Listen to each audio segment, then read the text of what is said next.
नमः शिवाय। शिवजी सदा सहाय। ओम नमः शिवाय। गुरुजी सदा सहाय। रुद्र संहिता के पंचम युद्ध खंड के 36 से लेकर 40 अध्याय।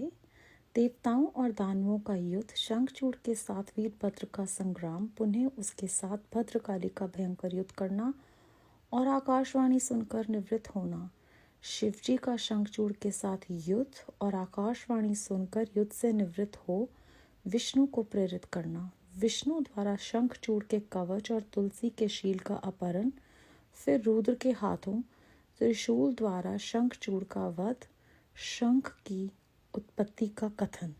सनत कुमार जी कहते हैं, महर्षि, जब उस दूत ने शंखचूड़ के पास जाकर विस्तार पूर्वक शिवजी का वचन कह सुनाया तथा तत्वतः उनके यथार्थ निश्चयों को प्रकट किया, तब उसे सुनकर प्रतापी दानव शंखचूड़ ने भी परम प्रसन्नता पूर्वक युद्ध को ही अंगीकार किया। फिर तो तुरंत ही मंत्रियों सहित रथ पर जा बैठा और उसने अपनी सेना को शंकर के साथ युद्ध करने के लिए आदेश दिया।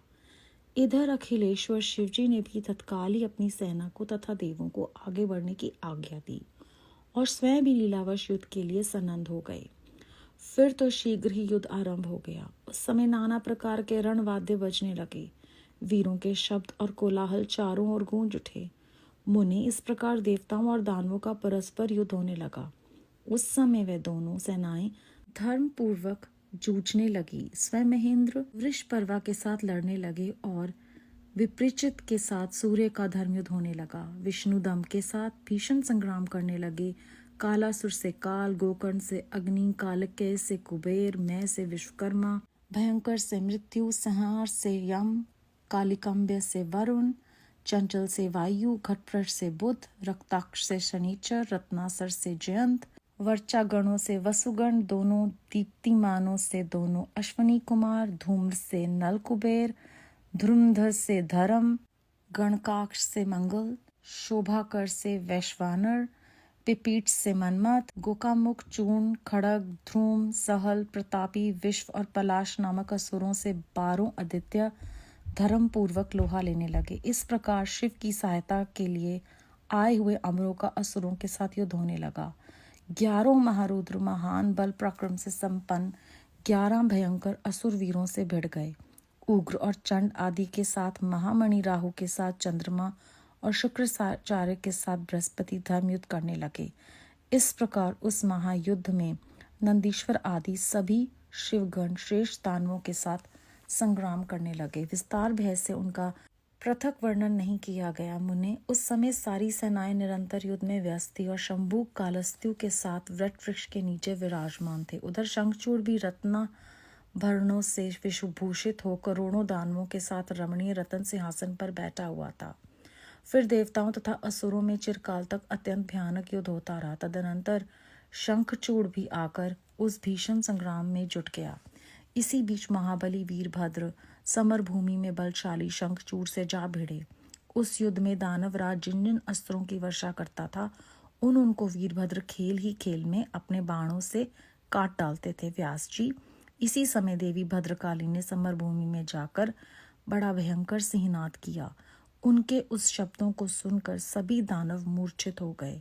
उस समय देवी ने बारंबार अट्टहास किया और मधुपान करके वह रण के मुहाने पर नृत्य करने लगी। उनके साथ ही उग्रदृष्टा, उग्रदंडा और कोटवीना ने भी मधुपान किया तथा अन्यान्य देवियों ने भी खूब मधु पीकर युद्ध स्थल में नाचना आरंभ किया। उस समय शिव गणों तथा देवों के दलों में महान कोलाहल मच गया। सारा सुर समुदाय बहुत प्रकार से गर्जना करता हुआ हर्षमग्न हो गया। तदनंतर काली ने शंखचूड़ के ऊपर प्रलयकालीन अग्नि की शिखा के समान उद्दीप्त अग्नियास्त्र चलाया, परंतु दानवराज ने वैष्णवास्त्र से उसे शीघ्र ही शांत कर दिया।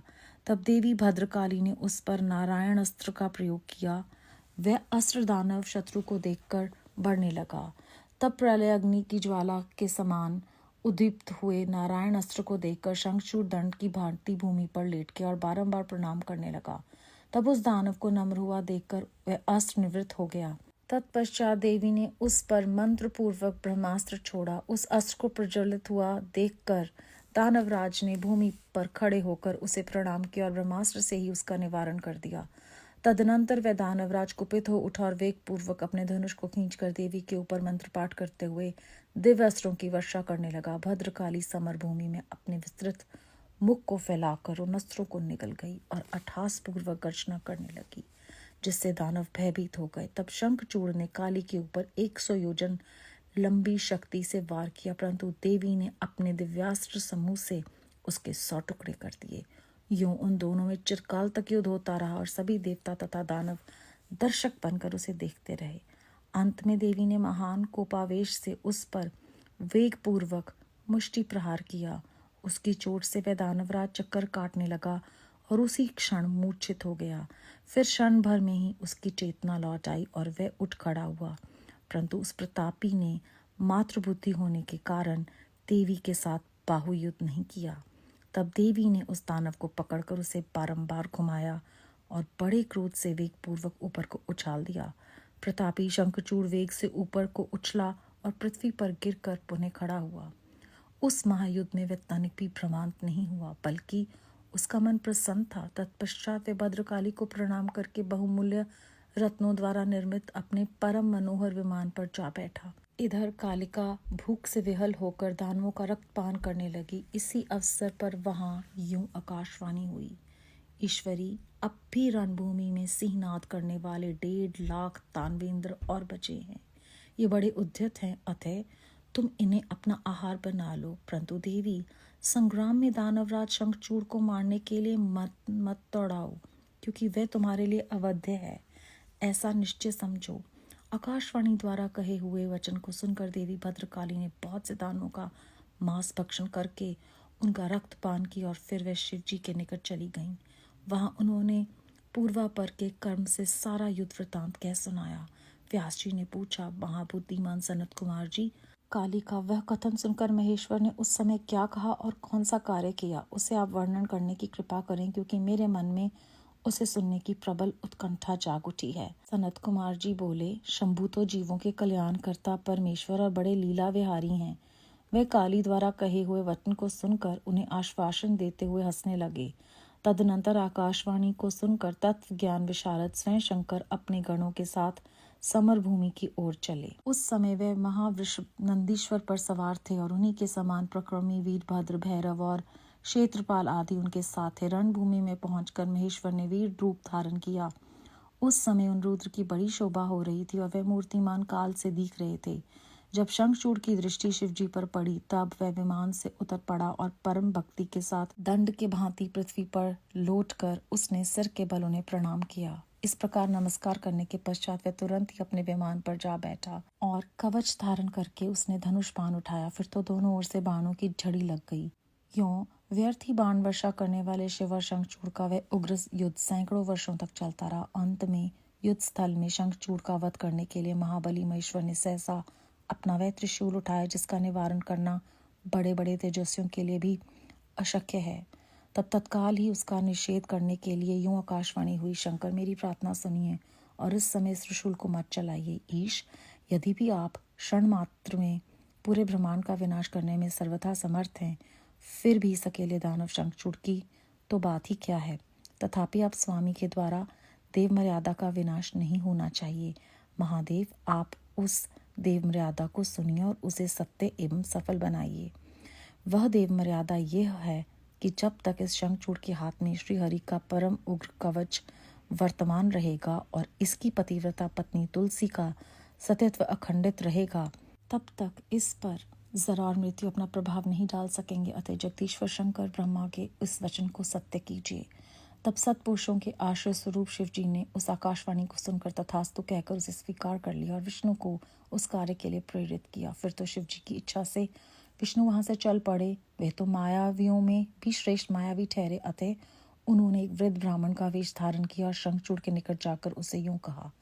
वृद्ध ब्राह्मण बोले, दानवेंद्र, इस समय मैं याचक होकर तुम्हारे पास आया हूँ, तो मुझे भिक्षा दो। दीनवत्सल, अभी मैं अपने मनोरथ को प्रकट नहीं करूंगा।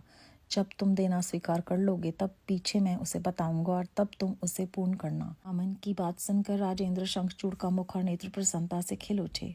जब उसने ओम कहकर उसे स्वीकार कर लिया, तब ब्राह्मण ने चल पूर्वक कहा, मैं तुम्हारा कवच चाहता हूँ। ये सुनकर ऐश्वर्यशाली दानवराज शंखचूड़ ने, जो ब्राह्मण भक्त और सत्यवादी था, वह दिव्य कवच जो उसे प्राणों के समान था, ब्राह्मण को दे दिया। इस प्रकार श्री हरि ने माया द्वारा उससे वह कवच ले लिया और फिर शंखचूड़ का रूप धारण करके वह तुलसी के पास पहुंचे।